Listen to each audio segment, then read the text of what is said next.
Bonsoir à toutes et bonsoir à tous. Vous avez été un certain nombre de me demander de faire un nouveau point sur le marché de l'automobile et sa situation actuelle. Donc, c'est l'objectif de ces quelques slides que je vais partager avec vous. Donc, vous voyez, une fois de plus en présentation, le marché est toujours en crise. C'était déjà le cas l'année dernière. Les idées que je vais partager avec vous, en fait, ça concernera d'une part les volumes. Vous verrez qu'ils sont assez réduits. La marge, malgré tout, qui est bonne. La tension qui s'accentue toujours sur le taux de CO2 et la pollution, les dirigeants et les politiques qui n'en sont pas très contents. Je vous donnerai quelques détails. Malgré tout, les véhicules électriques se vendent de plus en plus, qui ont des conséquences d'ailleurs en termes financiers, en termes humains, et on verra que ça bouleverse un peu la chaîne de la valeur, et on donnera l'exemple de Renault en termes d'adaptation de la stratégie à ce nouveau panorama du secteur. Donc, dans un premier temps, déjà le marché mondial. Bien, les volumes, vous le voyez sur la droite, puisque la partie en haut à droite représente les ventes mondiales, continue en fait de montrer des volumes qui sont faibles, puisque vous voyez, si on compare aux meilleures années 2017 et 2018, on a environ une baisse de 10 millions de véhicules sur un total de 80 millions, donc c'est quand même 12%, c'est énorme. Et en France, là aussi, vous voyez peut-être pas très bien, mais cette fois-ci, ce sont les courbes mois par mois en France des 4 dernières années, et on voit qu'on a perdu à peu près 500 000 véhicules au regard de ce que l'on produisait juste avant la crise du Covid, c'est-à-dire en 2019. Si jamais on regarde l'impact que ça a sur les constructeurs, donc vous voyez le classement, Toyota est toujours le leader, Volkswagen derrière, donc faisons attention, ce sont quand même des chiffres qui ne concernent que la marque et non pas les groupes. À titre d'exemple, Volkswagen inclut Audi, etc. Donc si on compare les deux plus grands groupes, le groupe Toyota et le groupe Volkswagen dans sa globalité avec toutes ces marques, les volumes sont à peu près similaires, ce sont les deux plus grands groupes. Donc si ces volumes sont inférieurs à ce que l'ensemble de ces constructeurs connaissaient avant la crise du Covid, comme je le mentionne, si les volumes baissent, eh bien les marges, par contre, atteignent des niveaux extrêmement élevés. Vous voyez en bas, puisque la rentabilité moyenne des 16 plus gros groupes automobiles mondiaux est maintenant à 8,5% du chiffre d'affaires, ce qui est énorme. L'interprétation que l'on peut en faire est relativement simple. Si j'ai réduit les volumes parce que je manquais de composants, eh bien, j'ai privilégié les quelques volumes que j'arrivais à faire à des ventes à forte valeur ajoutée et donc à marge élevée. Ces marges élevées permettent en fait aux constructeurs de continuer d'investir dans les trois révolutions auxquelles ils doivent faire face depuis plusieurs années. D'une part, la révolution technologique, avec des véhicules qui sont de plus en plus connectés et autonomes. Le second point important, c'est des véhicules de plus en plus propres. On va y revenir avec le taux de CO2. Et enfin, la troisième révolution, c'est le... Non, pardon, j'ai échangé le second et le troisième. Le troisième était donc les véhicules propres, tandis que le second, c'est les véhicules qui sont partagés. De plus en plus, on va cesser d'être propriétaire de sa voiture et on aura plutôt des prestations de services que des constructeurs comme Renault, on va y revenir également, pourront vous proposer, ou en gros, pendant les périodes de l'année où vous êtes seul dans votre voiture à vous rendre à votre travail, bien, vous aurez un petit véhicule, tandis qu'à l'opposé, pendant les vacances, où vous avez besoin de beaucoup de place pour vos bagages et votre famille, eh bien, vous aurez un véhicule de beaucoup plus grande taille. Donc, ces trois révolutions, sachez-le, représentent des montants qui sont extrêmement importants. On estime que sur les années concernées, c'est environ 200 milliards d'investissements pour l'ensemble des constructeurs de la planète. Et juste à titre d'exemple, pour le groupe Stellantis, ça représente quand même 30 milliards. Donc il était important, face aux baisses de volume que j'ai évoquées juste avant, d'être capable de sortir des marges élevées qui permettaient de maintenir ces trois énormes programmes en termes d'investissement. L'autre point important, c'est qu'on a toujours cette pression extrêmement forte de la Commission européenne pour avoir des véhicules propres. La volonté de tous, c'est d'avoir une planète dont on prenne soin. Donc les véhicules, vous le voyez pas très bien, mais sur le cadran en haut à gauche, on voit très bien que la partie rouge de ce camembert, ce sont les émissions de CO2 qui viennent des véhicules, que ce soit des véhicules particuliers ou des camions de transport. Ça représente à peu près 71% des émissions de CO2 qui sont émises pour que l'ensemble des gens de la planète se déplacent. Il reste donc à côté les avions, les trains, etc. Donc c'est vraiment un pan extrêmement important. Donc la Commission européenne a imposé, on le voit sur la courbe qui est en bas, qu'en 2035, plus aucun véhicule ne soit vendu en Europe qui émette du CO2. Ça signifie en clair que les ventes de véhicules neufs en Europe seront 100% électriques en 2035. Ça ne signifie pas, par contre, que dans les autres continents, ça sera la même chose. Ce n'est pas du tout le cas. Et ça ne signifie pas non plus que des véhicules européens ne seront produits sur ce continent que en version électrique. On pourra tout à fait envisager de produire des véhicules qui ne seront pas électriques. Bien sûr, ils ne seront pas vendus en Europe, mais ils seront vendus dans d'autres continents. Donc cette pression est extrêmement forte et vous allez voir tout de suite les réactions, elles sont violentes. En haut, vous voyez Carlos Tavares, le PDG de Stellantis, qui lui considère qu'on a déroulé un tapis rouge aux Chinois. En fait, ce qui se passe, c'est que dans ce pays, ils ont sous leurs pieds les minéraux rares qui permettent de concevoir des batteries, le lithium et tous les composants qui vont avec. Si bien que par rapport aux Européens, ça fait au moins 10 ans, voire un peu plus, qu'ils réfléchissent, fabriquent et produisent et des batteries et des véhicules électriques. Donc, lorsque la Commission européenne a imposé aux constructeurs européens de ne fabriquer et de ne vendre que des véhicules électriques en 2035, c'est un peu comme si on prenait les constructeurs européens en otage en leur disant on a bien noté, nous, Commission européenne, que vous aviez du retard sur vos homologues des autres continents, dont la Chine. On ne veut pas le savoir, la planète doit être respectée et donc on vous impose de réduire votre CO2 à zéro. Donc, Carlos Tavares aurait souhaité un planning beaucoup plus étalé, de telle sorte que le retard que l'on avait par rapport aux Chinois fasse un peu moins de dégâts. Contre mauvaise fortune, ils avancent à marche forcée, et on voit très bien que le groupe Stellantis, sous la pression, y parvient. On verra tout à l'heure que le véhicule électrique le plus vendu en France, c'est la 208 électrique.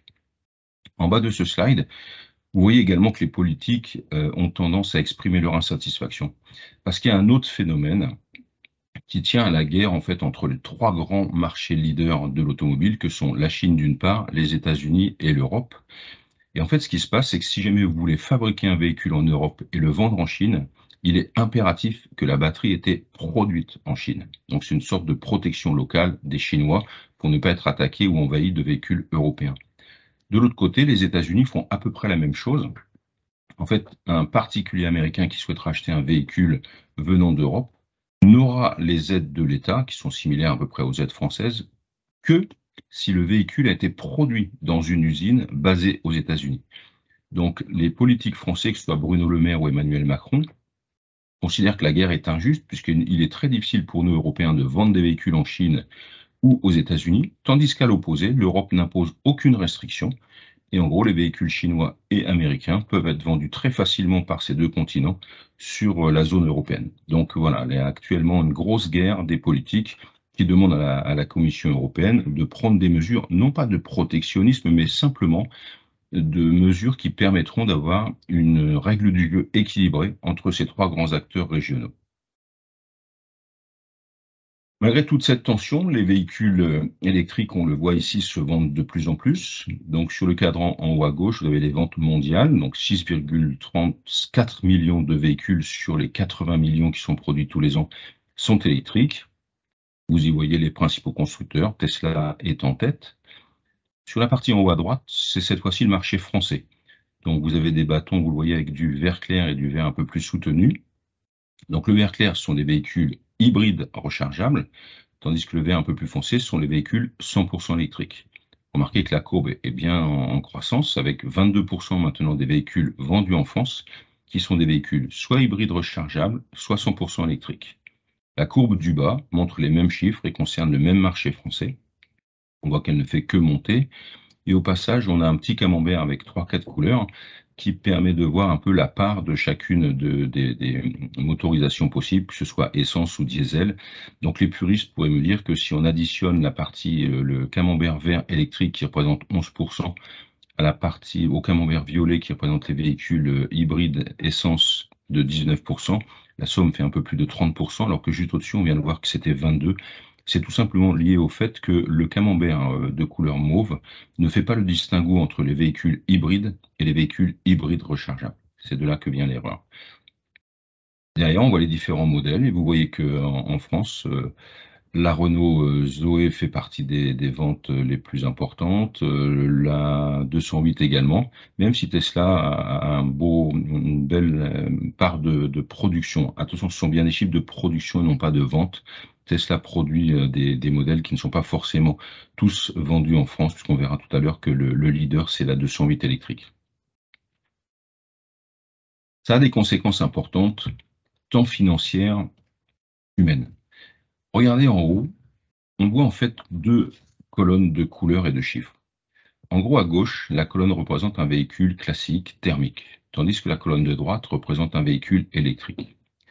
Tout ce qui est de couleur rouge, en gros, ce sont les composants de type moteur, carburation, transmission, qui, sur le modèle traditionnel, on le voit, sont importants et représentent à peu près 5 500 €, tandis que sur le véhicule électrique de droite, il ne représente plus qu'une couleur rouge infime d'une valeur d'environ 600 €.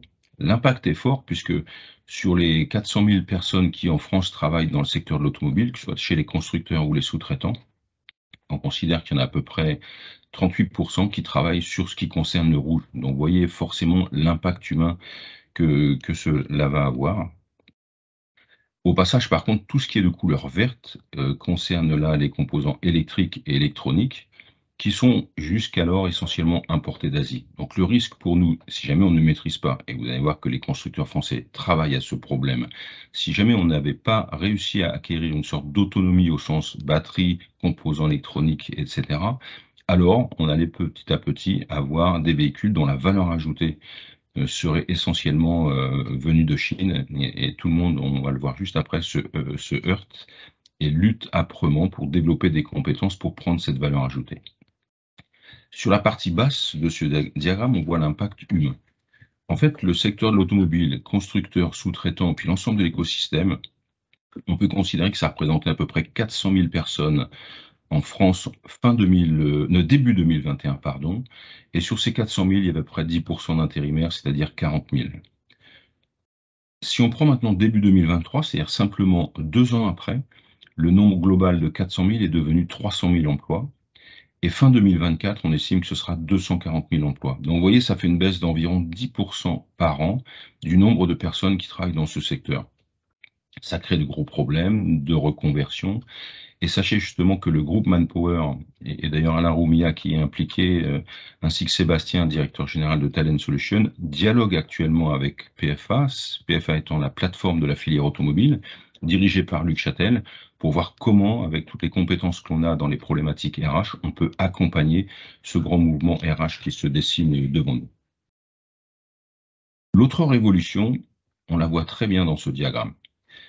La partie gauche, la petite colonne qui en haut mentionne le montant de 110 milliards d'euros, en fait c'est la somme des profits de l'ensemble des constructeurs de la planète.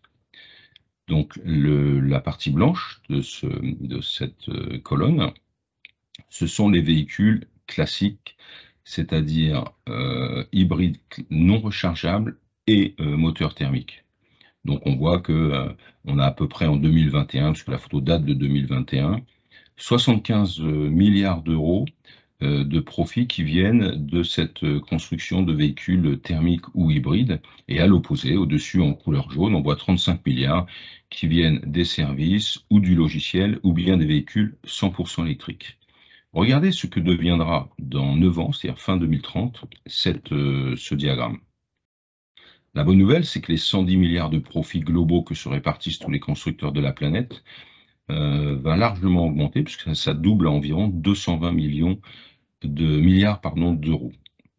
Le problème, c'est que vous voyez la partie blanche, elle est devenue presque négligeable.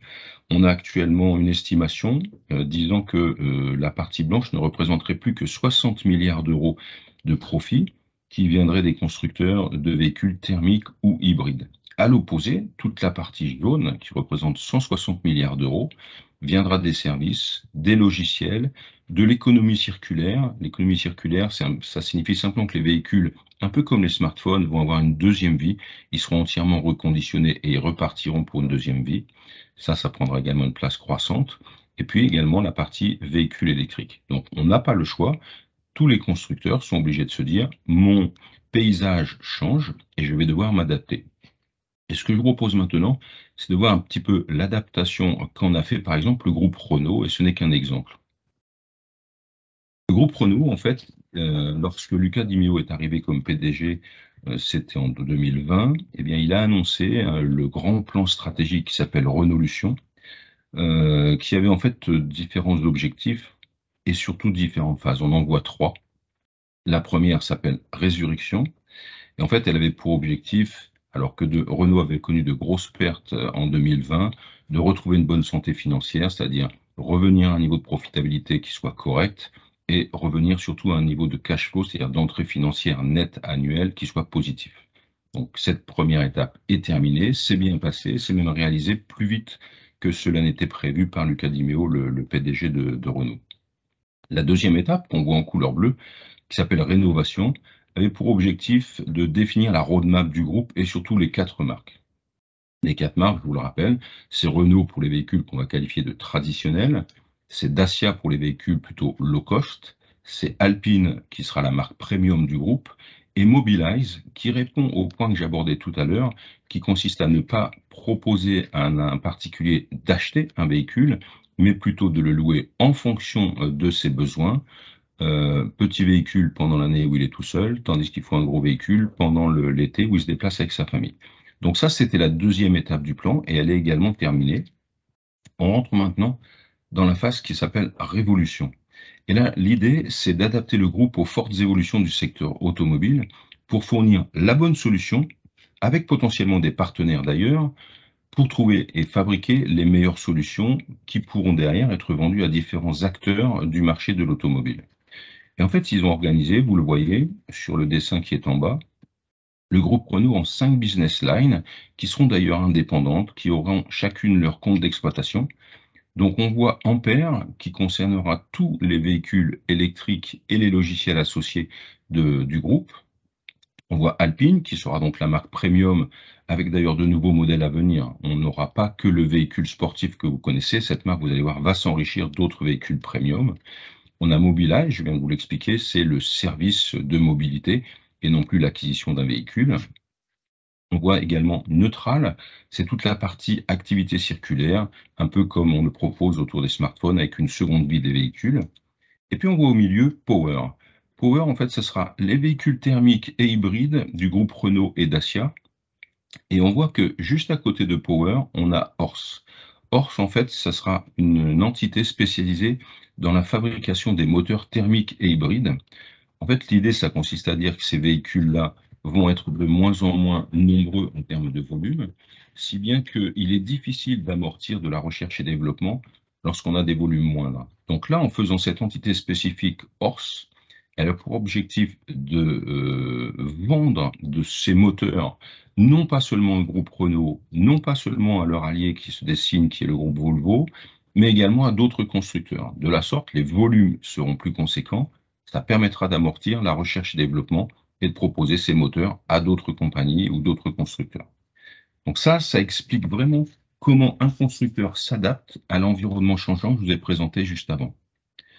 Donc vous comprenez que c'est vraiment très compliqué à l'heure actuelle et que si la France depuis 100 ans était un des leaders mondiaux du secteur de l'automobile, depuis 3-4 ans, elle subit quand même un climat extrêmement néfaste. La bonne nouvelle, et je voulais terminer par ça, c'est que si jamais la France sort de cette difficulté-là, la tête haute et parvient à survivre, l'avenir qui se présente devant nous va être radieux. Regardez, on prévoit à l'échelle de la planète que le chiffre d'affaires mondial des véhicules, qui était de 5,3 milliards de dollars en 2017, pourrait augmenter de 70% environ pour passer à 8,9 milliards de dollars en 2030. Si jamais on prend bien ce virage, la partie basse de ce slide, ce sont d'ailleurs des slides présentés par Luca Di Meo, le PDG de Renault, il explique que si on arrive à fabriquer 2 millions de véhicules électriques, alors on générera une partie du PIB de l'ordre de 230 milliards d'euros et les emplois, qu'ils soient directement liés à l'automobile, c'est-à-dire constructeurs ou sous-traitants, ou tout l'écosystème qui va se créer autour, depuis l'amont avec la conception des batteries jusqu'à l'aval avec la gestion des bornes de recharge, eh bien ce sera un franc succès. Donc voilà, j'espère que cette synthèse pourra vous être utile. Je vous souhaite une très bonne journée et à bientôt. Au revoir.